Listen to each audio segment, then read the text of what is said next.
LRS దరఖాస్తులకు ఈ నెల 31 వరకు గడువు ఇచ్చింది రాష్ట్ర సర్కార్. 25% రాయితీ ప్రకటించింది ప్రభుత్వం. రాష్ట్ర వ్యాప్తంగా దాదాపు 18 లక్షలకు పైగా పెండింగ్ లో దరఖాస్తులు ఉన్నాయి. అనధికారిక లేఅవుట్లలో 10% ప్లాట్లు రిజిస్ట్రేషన్ అయి ఉంటే మిగిలిన 90% ప్లాట్ల క్రమబద్ధీకరణకు ప్రభుత్వం గ్రీన్ సిగ్నల్ ఇవ్వనుంది. ఎల్ఆర్ఎస్ కు అవసరమైన సహాయం కోసం హెచ్ఎండిఏ ప్రత్యేక కాల్ సెంటర్ ఏర్పాటు చేసింది. సరైన ఆధారాలతో పత్రాలను ఆన్లైన్లో అప్లోడ్ చేసి పునఃపరిశీలనకు పంపించనుంది. దరఖాస్తు రిజెక్ట్ కాకపోతే నేరుగా పోర్టల్లో ఫీజు చెల్లించాల్సి ఉంటుంది.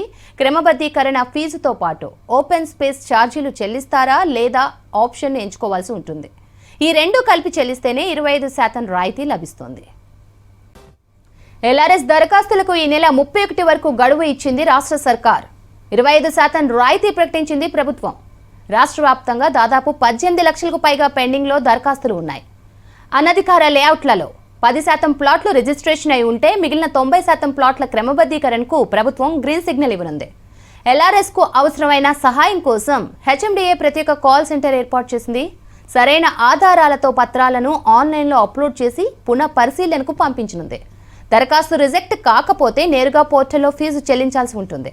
క్రమబద్ధీకరణ ఫీజుతో పాటు ఓపెన్ స్పేస్ ఛార్జీలు చెల్లిస్తారా లేదా ఆప్షన్ను ఎంచుకోవాల్సి ఉంటుంది. ఈ రెండు కలిపి చెల్లిస్తేనే 25% రాయితీ లభిస్తుంది.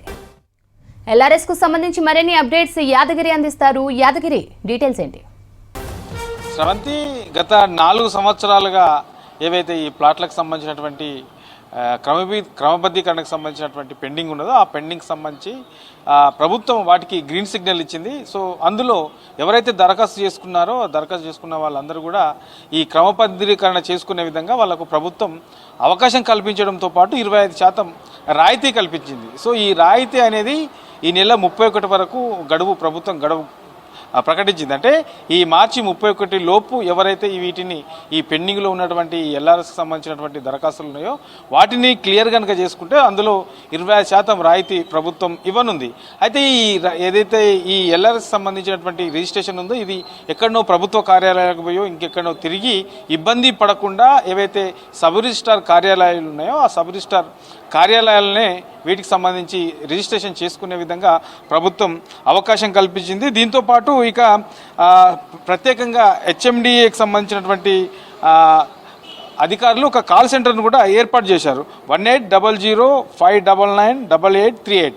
ఈ కాల్ సెంటరు సంబంధించి దీనికి ఎవరన్నా అనుమానాలున్నా లేకుంటే వాళ్ళకి ఏమన్నా తెలియకున్నా ఇది ఎట్లా క్రమబద్ధీకరణ చేసుకోవాలి, దీనికి సంబంధించినటువంటి సర్టిఫికెట్స్ ఏమేమి పెట్టాలి, ఏమేమి అటాచ్ చేయాలనే దాని మీద కొంత అవగాహన లేకపోతే ఈ ఏదైతే నంబరు హెచ్ఎండిఏ అధికారులు ఈ కాల్ సెంటర్ను అందుబాటులోకి తీసుకొచ్చారు. ఈ కాల్ సెంటర్కు కాల్ చేసి వాళ్ళకు ఉన్నటువంటి అనుమానాలను వాళ్ళు క్లియర్ చేసుకునే విధంగా కూడా ప్రభుత్వం ఈ అవకాశం కల్పించింది. అయితే రాష్ట్ర వ్యాప్తంగా కూడా ఇప్పుడున్నటువంటి దాంట్లో ఈ ఎల్ఆర్ఎస్ కోసం దాదాపు 18 లక్షల పైగా దరఖాస్తులు పెండింగ్లో ఉన్నాయి. వాటన్నిటి కూడా క్లియర్ చేసుకోవాలని చెప్పేసి ప్రభుత్వం చెప్తా ఉన్నది. అయితే ఇందులో మేజర్గా గతంలో కూడా దీనికి అవకాశం కల్పించారు, కానీ గతంలో ప్రభుత్వం అనుకున్నంతగా దీనికి సంబంధించినటువంటి టార్గెట్ రీచ్ కాలేకపోయారు. చాలామంది కూడా రిజిస్ట్రేషన్ చేసుకోలేరు. సో ఇట్లా ఈ దరఖాస్తులు పెరిగిపోయాయి కాబట్టి ఇక మరోసారి ప్రభుత్వం 25% రాయితీతోని ఈ నెల 31 వరకు అవకాశం కల్పించారు. ఈ ప్రభుత్వం ఏదైతే ఈ నెల ఎండింగ్ వరకు అవకాశం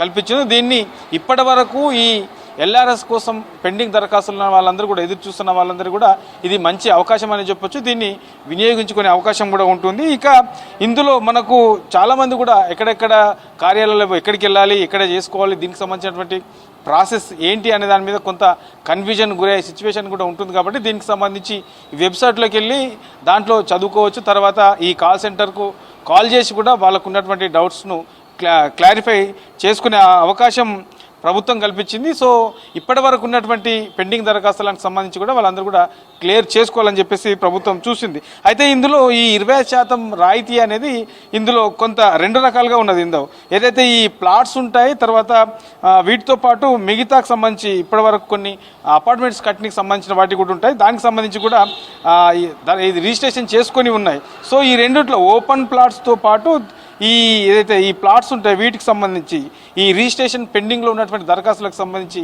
ఈ రెండు కలిపి మీరు రిజిస్ట్రేషన్ చేసుకుంటారా లేదంటే విడివిడిగా రిజిస్ట్రేషన్ చేసుకుంటారా అనేది అందులో క్లియర్గా చెప్పాల్సిన అవసరం ఉంటుంది. ఎవరైతే దరఖాస్తు చేసుకుంటారో దరఖాస్తు చేసుకున్న తర్వాత దానికి సంబంధించి ఏ పర్మిషన్ తీసుకున్నారో ఏమి మీరు దానికి సంబంధించినటువంటి పత్రాలు అటాచ్ చేశారనే దాన్ని చూసి అక్కడ వాళ్ళకి సంబంధించి అవి క్లియర్గా ఉన్నాయా లేవా, ఇంకేమన్నా అక్కడ ఇబ్బందులు ఉన్నాయా, తర్వాత ఇట్లా ప్రభుత్వపరమైనటువంటి ఇంకేమైనా చిక్కులు ఉన్నాయా, ఇట్లా ఓవరాల్గా వీటన్నిటిని చూసిన తర్వాత వారం 10 రోజుల్లో ఎవరైతే దరఖాస్తు చేసుకున్నారో దరఖాస్తు చేసుకున్న వాళ్ళకు దీని మీద క్లియరెన్స్ ఇస్తామని చెప్పేసి ప్రభుత్వం ప్రకటించింది.